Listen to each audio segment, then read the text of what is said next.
And we are live. It's Dr. J in the house. Hope everyone is having a fabulous Tuesday here. We got a live Q&A session during the week. Just want to take a few minutes out, engage with everyone, see what's going on in the functional medicine, nutrition, natural health world. What's happening? A couple of questions here are already in. Or they were in. I just saw them a minute ago. I'm not sure what happened to them. Let me see here. I just had them. All right. Well, for some reason, they're gone. Either way, a couple of things I wanted to highlight here today. Feel free to chime in with your questions, and we'll come back to them in just a few minutes. I watched a couple of reviews on that Game Changers film. Okay, so this is my Game Changers film Q&A/review. So off the bat, every year you get one of these documentaries, whether it's Forks Over Knives or Cowspiracy or, the Game Changers. There's a couple that come out every year, right? Now, the vegan community, vegetarian community, they have a lot to say about this. Basically, their theory and their mechanism is meat is toxic. That's it. The problem with that is theoretically it does not make sense because if you look at any anthropological data and you look at just evolution and the nutrition that allowed our brains to grow and us to evolve over the last thousands of years, animal protein was very important part of it. Animal protein, omega-3 fatty acids, the nutrients found in bone marrow. These were important compounds that helped our brain grow. And as our brain grew, that took us down from the trees. It allowed us to create weapons, such as the hand axe, which allowed us to open up the bones, access marrow, kill animals easier. Then as we got more intelligent, we were able to create weapons, spear. Then we were able to create, bows and arrow. And basically, the whole idea of weapons allowed us to interface and kill animals without being upfront, and it allowed us to kill them easier with less chance of getting injured. As we got more access to nutrition, animal products, marrow, fishing skills improved, more omega-3s, our brains evolved. So we know nutritionally these types of foods have been in our diets for many, many, many, many, many, many years, okay? Hundreds of thousands of years. We know that. So the question is, to come in today and to interject and to say, hey, these foods are toxic, well, we got a problem because we know based on evolution, old foods don't cause new disease. Old foods don't cause new problems, number one. Number two, there's a quality debate, which we could have a discussion on the quality, right? CAFO, factory farming, pesticides, GMO. Yeah, we can have that conversation, but the problem is the other opposing kind of vegan vegetarian camp, they want to lump all meat into this bad category when we know that we can improve the quality. We can buy higher quality animal sources. We can buy vegetable products that are higher quality as well. We can buy good fat products that are higher quality. So we can kind of, let's say, move around a lot of the factory farming type of junk food products. So the conversation, the debate really becomes about, hey, animal products, not all bad. We can kind of qualify that. Number two, we got to be honest with the debate. So if we're going to talk about animal products and we're going to compare all animal products as if they're all bad and they all come from a factory farming feedlot environment, pesticides, chemicals, antibiotics, hormones, well, we can do the same thing with plant-based products. We're not going to compare the vegetable grown in the broccoli that's organic in my backyard to the monocropped tons of GMO and pesticide, corn or soy. We're not going to do that. We're going to differentiate the quality.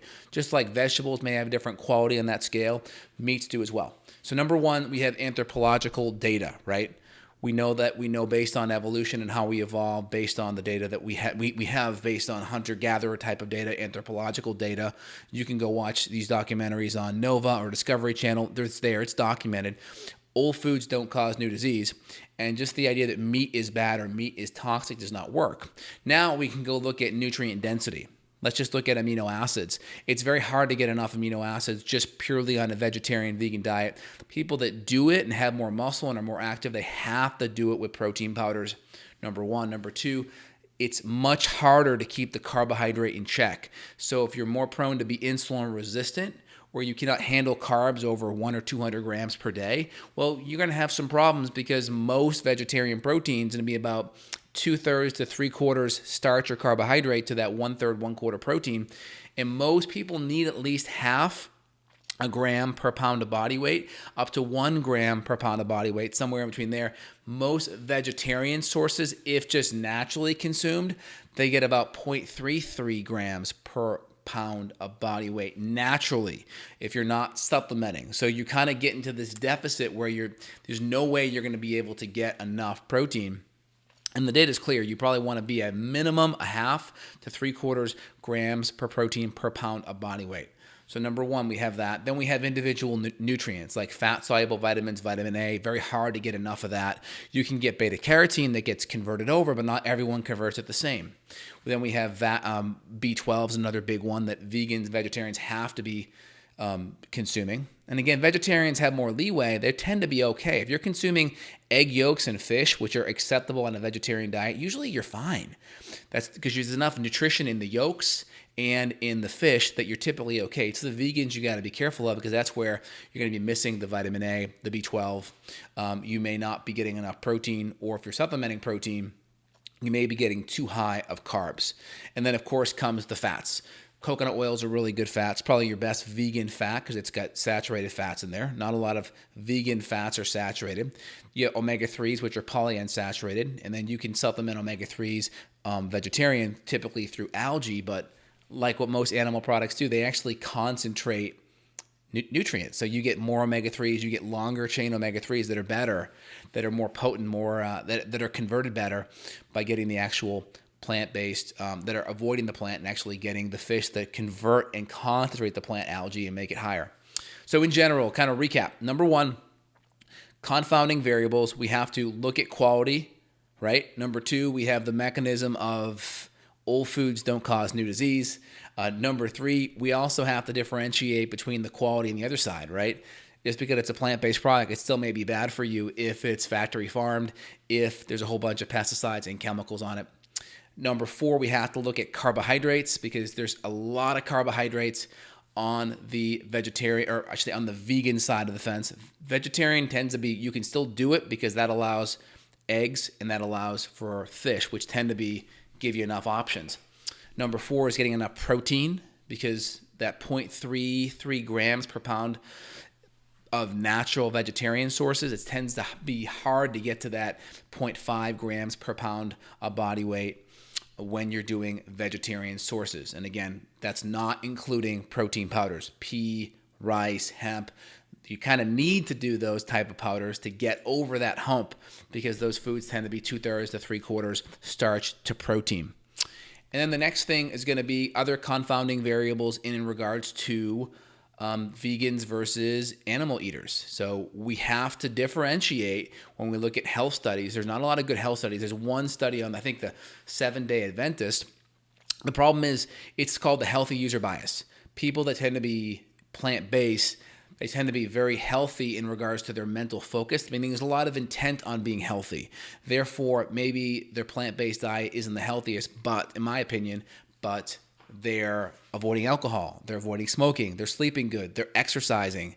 They may be buying organic food, avoiding pesticides. So they're doing a lot of other things right that are helping them. My biggest thing is, okay, now let's compare the equivalent of those people maybe in the paleo community that are eating animal products but are still keeping the alcohol down, the toxins down, the sleep up, the hydration up, the alcohol down, the smoking down, right? So I like to see kind of two equal groups compared. And I think those studies haven't really been looked at because I think a lot of the vegan camps are concerned that what the data may find.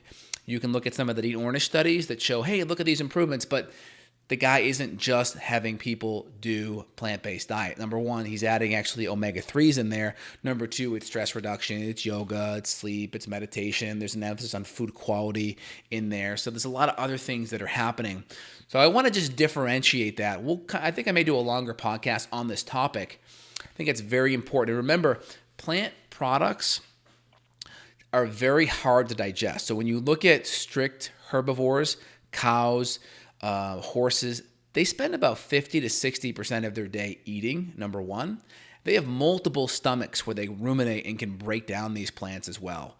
So when people look at or talk about animals that are bigger and stronger and are plant-based, they literally spend 50 to 60% of their waking day eating. I don't even think it's their waking day. I think it's their actual day eating. So it's the equivalent of us spending 10 to 12 hours literally eating all day long. And we don't have multiple stomachs to break that food down and ferment it and ruminate it.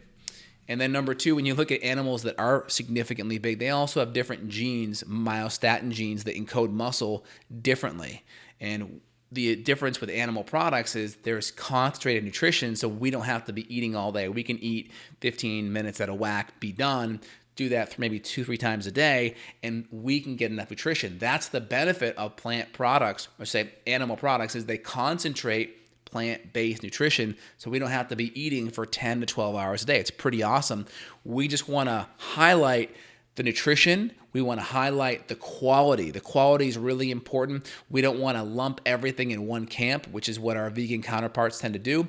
And we also want to make sure the plant-based products we eat, which we want to consume a lot of them. I think that I'm more plant-based than most of my vegan counterparts because I eat more vegetables versus some of the starchies and some of the other things that may not be as nutrient dense on the plant-based side. So hope that helps. Want to put this out there in the interweb so everyone has access to this and can look at it and come back for a deeper conversation at some point. All right, let's dive in here. Does blending food help the body to digest it better? It can. You may not have to blend it. You may just be able to do something like an Instapot and make a soup or a stew or a crock pot, and that may be enough, but it definitely helps pre-digest things, and it's faster than having to chew it, but ideally chewing is going to help, and or an Instapot or a crock pot helps too.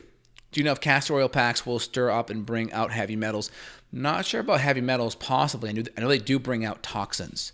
So if you're concerned about that, you can always take some extra binders like activated charcoal, etc. Suggestions for grounding in the winter. I mean, not sure. You can get a grounding mat and plug it into an outlet that's grounded. That's probably your best thing. If you're in an area where you actually have grass, you can go out in the grass. Those are all good options for you.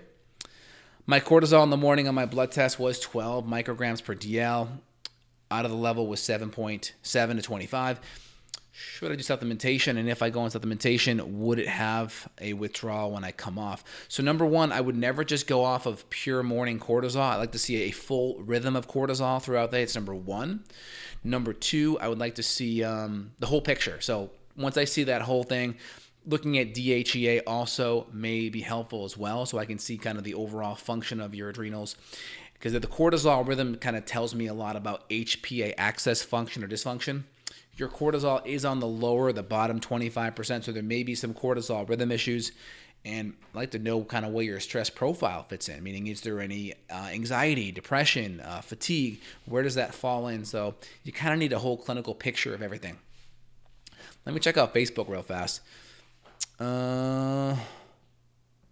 Yeah, no, I get what you're saying there. So it's something about population control and sterilization. Well, we do know, I'll tell you one thing about sterilization. We do know that sperm count has dropped about 60 to 70% over the last 70 to 80 years. So if that is someone's agenda, it is definitely happening in regards to fertility dropping.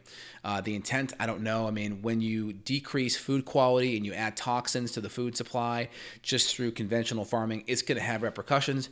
And that's why we want to really highlight food quality and eating organic and getting the toxins out and having good fats and proteins so y'all can stay healthy. Will cilantro extract and fulvic minerals and activated charcoal work together to mobilize and bind heavy metals out of the body, even if the metals are in brain tissue? It's definitely going to help. Will it get into the brain tissue? It's hard to say. You may have to use something like ALA or DMPS to get deeper into the brain tissue.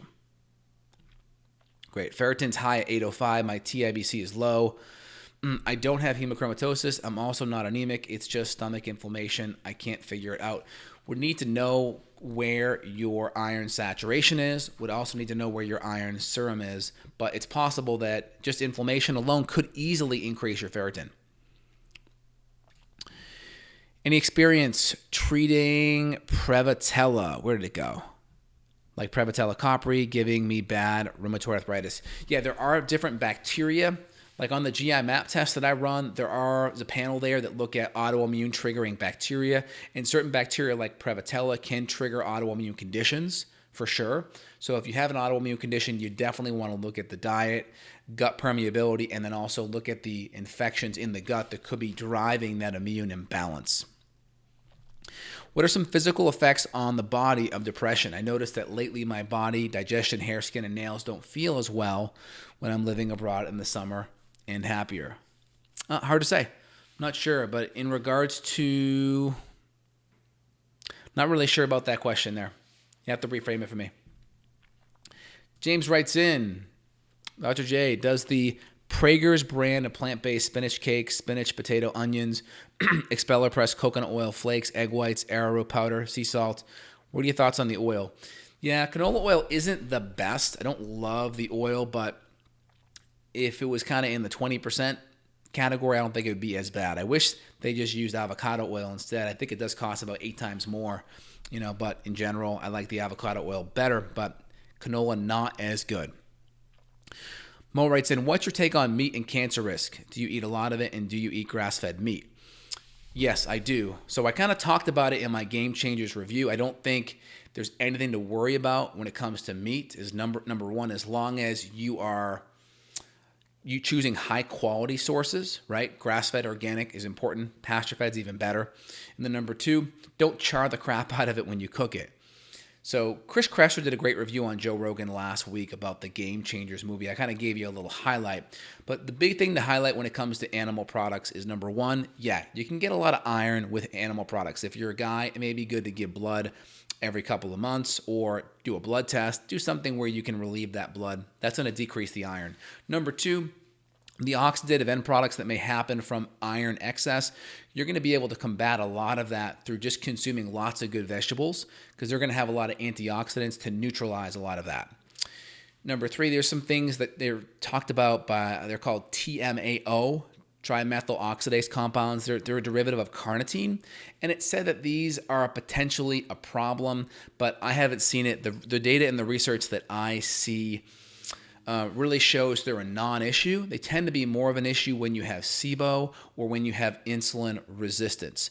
You may get a lot of these TMAO products from animal-based products, but it seems that we have the ability to excrete it and to flush it out. We also know there's a lot of TMAO in seafood-based products, yet all of the meta-analyses in regarding seafood really show the extra omega-3s are very beneficial. So when we look at the meta-analyses, which are many studies, which are different studies, and they look at the conglomeration of all these studies together, we don't really see the negative impacts on seafood, even though these are the most richest foods in TMAO.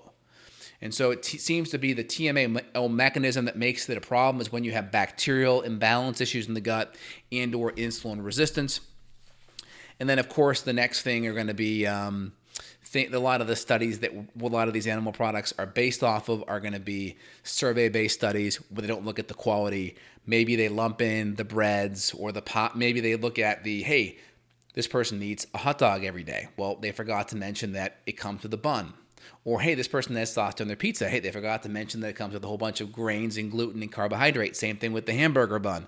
So they don't exclude a lot of the processed meat and the other junky refined carbs that come with it. And then, of course, there isn't really anything that factors in the quality, such as organic, free-range, pasture-fed, hormone-free, and then, of course, GMO. So once you do that, I really don't think it's a problem at all. Old food doesn't cause new disease. When you look at it from that filter, old food doesn't cause new disease, it makes sense. Because if we look at things kind of evolutionarily, hundreds of years back, when they're, let's just say in the 1600s when people came to this country, or even the 14, 15, whatever, right? I'm just thinking Thanksgiving, 1620 was the first Thanksgiving. When you came here, you didn't have a whole bunch of plants that you could harvest in the middle of the winter. You had to rely on killing some turkey or killing deer, right? And then taking that meat and then you make jerky out of it, you dry it out, you make preserves, however you do it, you'd rely on a lot of those animal products throughout the winter.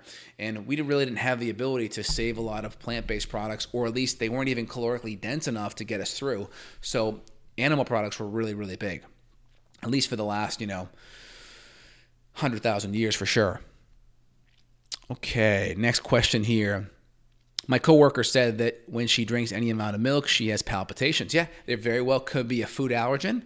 Food allergies can cause the heart rate to increase. One of the big tests they do is, does your heart rate go up more than 10 beats after a certain food? Because that could be a stress response from the food allergen. Very possible. The casein in that is the likely food allergen. Sean writes, also, I have MTHFR mutation and have been trying to clear detox pathways, been supplementing with NAC after a week, and I don't feel well, and I get a Herx-like reaction. Why might this be?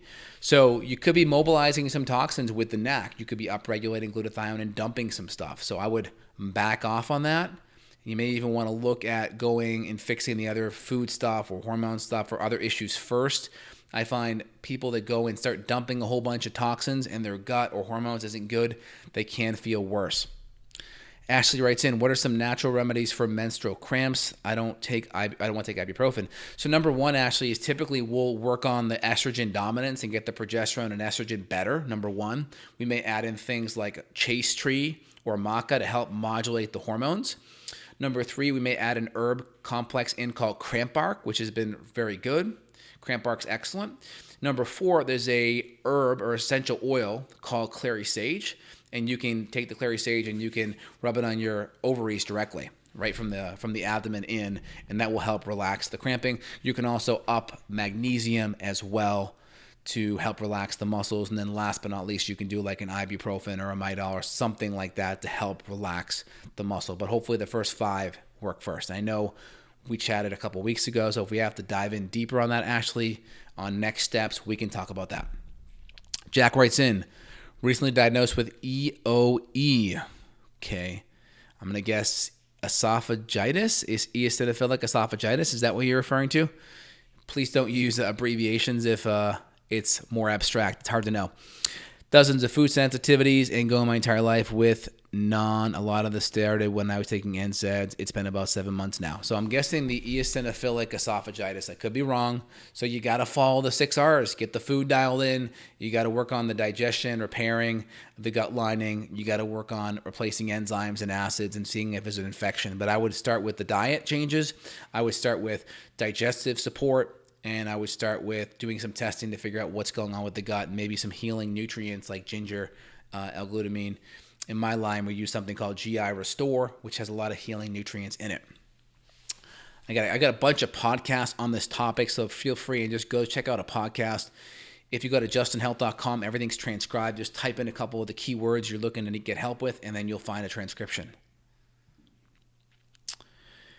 Dave writes in, are there people who can't get fat adapted? If so, why might that be the case? I mean, for the most part, it may just take weeks. It may take 3 or 4 or 5 or 6 weeks. Number one, the more insulin resistant you are, the harder it is to burn fat. When insulin's high, it's hard to burn fat. The big X factors are, number one, monitor your insulin. Watch it drop. Number two, you can add in some resistance training. The more muscle you have, the more you can absorb glucose like a sponge from your bloodstream, which then makes it so you don't need as much insulin. And then number three is make sure you're not over consuming protein. So try to go higher on the fats and then a little bit lower on the protein, 15%, 20% on protein. Again, if you're eating equal amounts of protein to fat, fat's automatically 220% more calorically dense. So just if you're just equal in the amounts, you're automatically going to be more on the relative percentages just because fats have 9 calories per gram and proteins have 4, 225% more. All right, cool. Regarding heart health, is it better to eat turkey and chicken over red meat, or are they all okay to consume? They're all okay to consume. So I opened this talk today talking about the Game Changers documentary and just kind of talking about the big 4 or 5 things that I had an issue with. And animal quality is going to be number one. So as long as animal quality is good, you're set. We just had Thanksgiving last week. I bought a pasture-fed turkey, pasture-fed organic. The quality of that meat's going to be far superior than your typical conventional turkey. So focus more on quality and get some variety. Don't eat the same thing all the time. If you love it, rotate it. And that's more from a food allergy perspective. Neon, things are great. Thanks for asking. Dr. J, do you avoid nightshades or are they okay to consume? Nightshades are one of those things where they're only an issue, personally, if they're an issue for you. So it's always good to cut them out, see how you feel, then add them back in and see how you do. Personally, if I'm going to cheat, my carb cheats on the weekend will be mashed potatoes. Number one, it's at least a starchy tuber. Number two, potatoes are loaded with potassium. I mean, they're really nutrient dense. Potatoes are good. And then number three, they're grain-free at least, But again, if you're autoimmune, be autoimmune, do the reintroduction as you stabilize. If you can add them back in and there's no problems or there's no excessive joint pain or things like that. Nightshades have alpha-solanine, which could be a problem. And do it methodically and you'll be okay. Neon writes in, I have a question. I just did a session of colonics today and I noticed some bubbly foam in the passing of the plastic tube. I heard that because of candida. You think it's candida or is it normal? It's hard to say. You're going in and you're disrupting digestion by doing a colonic. So it's hard to know how much of that's just from food not being reabsorbed or minerals not being reabsorbed. Who knows, right? So it's hard to see. I would base that more on how your stools look. If your stools look okay on the way out, then you're probably okay in regards to digestion. But if you're trying to assess candida, you'd want to look at a lot of the common candida symptoms: tinea versicolor rash, dandruff, fungal toenails, jock itch, athlete's foot, and then do different testing like the GI map testing or the organic acid testing that looks at arabinitol. Spartan writes in, Dr. J, I have a chronic active herpes virus. Blood test shows elevated. What can stop it from flaring up as a cold sore? Don't want to take famiclovir. Yeah, so there's like famiclovir or cyclovir, acyclovir, right? So first thing you can do is up vitamin C, up vitamin C. Second thing is up lysine. Then after that, if you want to do extra monolaurin or reishi, those are going to be great to help kind of deactivate the virus, suppress it. But before you do all the supplementation, a lot of times travel, poor diet, too much alcohol, stress, poor sleep, those things will kind of compromise your immune system and allow it to kind of gain a foothold. So make sure all the common diet and lifestyle strategies are good. And then you can kind of create a stack with some of the things I mentioned: vitamin C, lysine, monolaurin, reishi, all very good.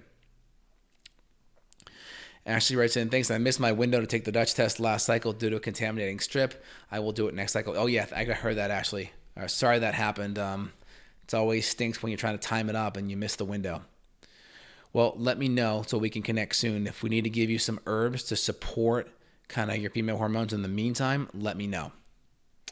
Dave writes in, I wake up with pressure in my lower right abdomen, roughly where I'm guessing my ascending colon begins. When I press down in that area, it makes a sound like there's fluid buildup there.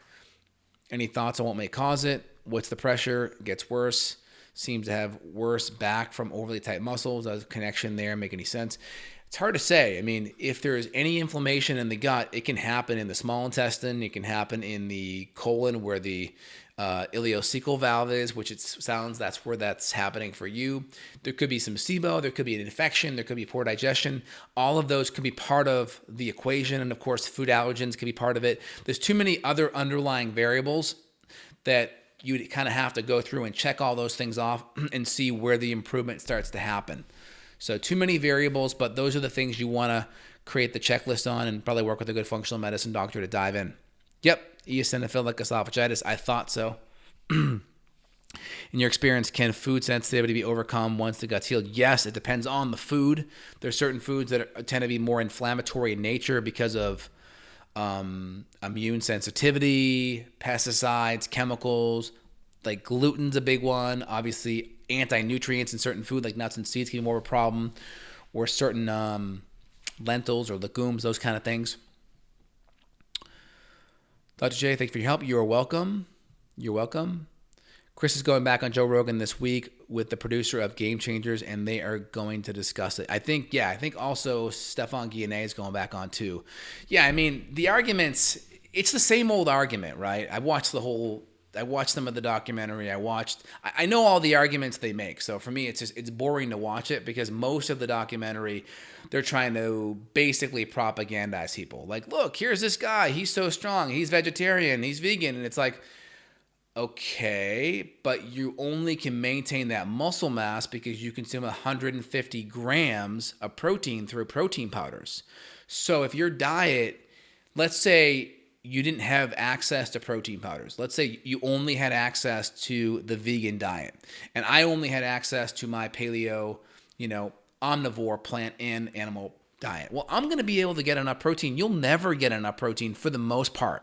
For the most part, it's going to be very hard. Now, maybe if you can consume like 20 servings of legumes or lentils, you'll get 200 grams. You'll also get about 1,000 grams of carbohydrates on top of that, and you'll probably explode because you'll be having such a hard time breaking down the beans that you'll probably have so much gas and bloating. But in general, it says something to me if the environment cannot provide enough protein or certain nutrients from you with just these foods alone, and you have to rely on supplements just for your own health.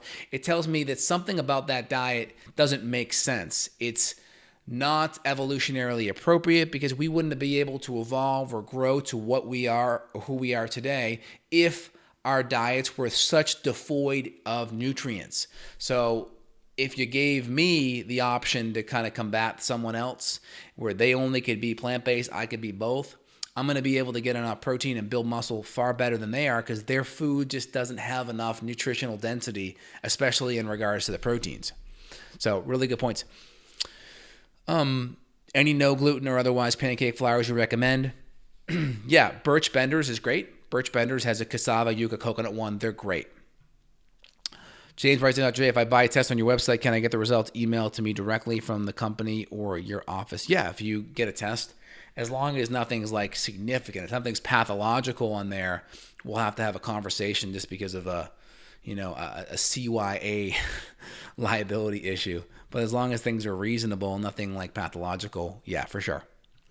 Do you think Tom Brady will need liposomal GABA after that loss this past weekend? I know. It was stressful. I mean, here's the deal. Brady's phenomenal. He's been doing this for 20 years. Ups and downs are going to happen. He'll come back for sure. As long as there's no major injuries and he's recovering and doing all of his food stuff and diet stuff, he'll be killing it.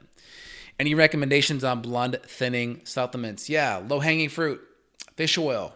Number 2, ginger.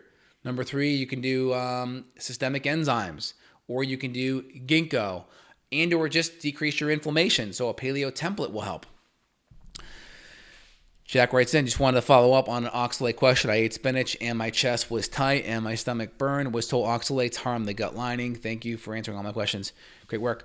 Oxalates are really only a problem in certain people, but if you're noticing oxalates being a problem, then you just avoid them in the meantime. So you can always do higher dose potassium and magnesium to help flush out the oxalates, and just go low oxalate in the meantime, but more than likely there's probably a fungal infection or another gut issue that you have to dive in deeper with. But in the meantime, paleo low oxalate is fine. Up the potassium and magnesium while you work with a good functional medicine doc to figure out what the heck's going on in the gut for oxalates to be an issue to begin with. Been low T for years, better testosterone, 0.5 IM a week. No one can find out why it's low. I'm 37. Is it possible to be natural again? Yeah, 37 is way too young to be on testosterone, number one. So get the adrenals looked at, get your gut looked at, because that's going to be where all the stress and the absorption of the building blocks all come in. Dave writes in, what's the best way to know if you found a good functional medicine doc? The best way to know when we found a bad one. Thanks so much. I've done a podcast on this topic. Like there's one on like how to be a good patient, and there's ones on like functional medicine docs or like finding a good functional medicine program. Number one is you want to make sure someone's addressing diet and lifestyle, and there's a reason why. Number 2, you want to look at hormones, gut, detox, nutrients. You want to have a full kind of cascade. If you're an oddball patient where there's something weird like a neurological issue or there's heavy metal or mold exposure, you want to make sure in your history we're kind of clawing at that. Like, hey, when you're, do you have any water leaks? Any heavy metal exposure from fillings or anything at work? Or, hey, any history of mold in your home? When we see weird neurological issues, I'm going to be prying around about heavy metals and potentially mold because that could be a problem. So, number 1, comprehensive plan that addresses diet, lifestyle, and all the 3 body systems: hormones, digestion, infections, detox, nutrients, and mitochondria. Very important to have that kind of comprehensive outlook. K to space.j, I've been taking 2,500 milligrams of HCl with each meal for months. I don't experience any warming or burning in the stomach. Given that is it still necessary to supplement?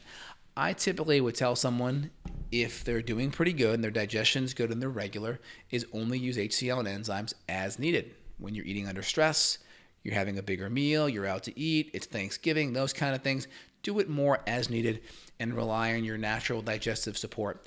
If you have symptoms, then you can continue to use it, and you may want to look deeper at what's going on underneath the hood. Excellent. Last question. What do you think about the blood type diet? When we discovered the blood type diet, my mom, who was blood type O, stopped eating tomatoes, nightshades, and debilitating rheumatoid arthritis cleared. Yeah, for the most part, blood type O is the paleo blood type. So yeah, if you're going paleo, guess what? You naturally cut out a lot of those foods. It's not necessarily the blood that's making you allergenic to those foods. It's just the fact that those foods tend to be more inflammatory. So blood type O, which is like 60 to 70% of the population, it says go paleo. So it is going to be 60 to 70% right, because that's a good diet for most people to be on as a paleo template. And of course, we can adjust it. Problem is blood type A leans on vegetarian, vegan, and that's not good in my opinion. A lot of data to support this. Problem is lots of blood type A come from northern climates where there's not going to be a whole bunch of plants available in the winter. So my opinion, it doesn't jive with how we evolved, right? If you evolved in a cold winter place where it was permafrost and you didn't have soil and you didn't have the ability to grow crops throughout the winter, you would have to evolve. You would need animal products. And so there's too many A types that come from those type of climates, so it does not make sense to me. That's the James and Peter Diadamo camp. I think paleo is a good way to go. And of course, some people can get away with less animal products than others, but having some in there is always going to be better. All right, guys, I got to run here. I got my lunch waiting for me across the room. I'm going to go get my nourishment lined up, and I'll be back later on this week, y'all. All right, have a good one. Take care. Bye.